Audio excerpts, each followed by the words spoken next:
শুক্রবার সকালে রাজৌরি সেক্টরের কান্দি জঙ্গলে জঙ্গিদের হামলায় মৃত্যু হয়েছে 5 সেনা জওয়ানের। সেই শহীদ জওয়ানদেরই একজন হলেন দার্জিলিংয়ের বিজনবাড়ির বাসিন্দা সিদ্ধান্ত ছেত্রী।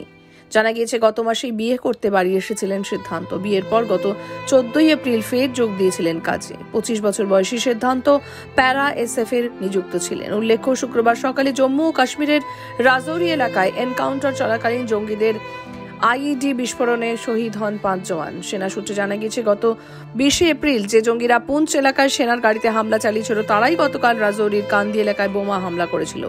এদিকে বিজনবাড়ি এলাকার এক গোর্খা দেশের জন্য শহীদ হওয়ার খবরে পরিবার সহ এলাকায় শোকের ছায়া নেমে এসেছে।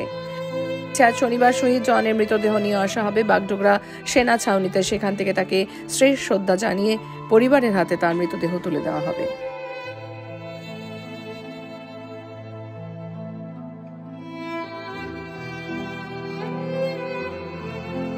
সিদ্ধান্ত ছেত্রী আমার ছোট শালা, নিজের শালা।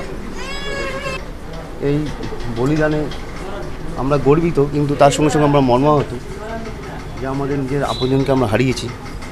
ভেরি রিসেন্ট, গত 1.5 মাস আগে ওর বিয়ে হয়।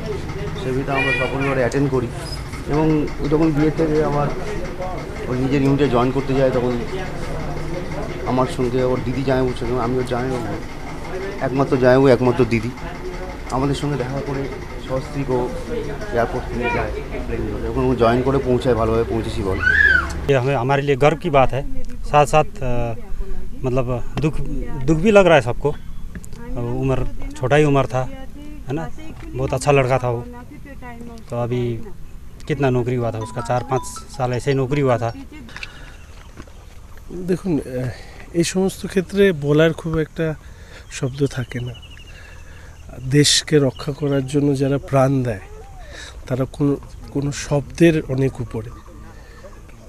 ব্যক্তিগতভাবে জেলার পক্ষ থেকে এবং আমাদের মাননীয় সাংসদ রাজু বিস্তের পক্ষ থেকে আমরা শ্রদ্ধা জ্ঞাপন করতে এসেছিলাম।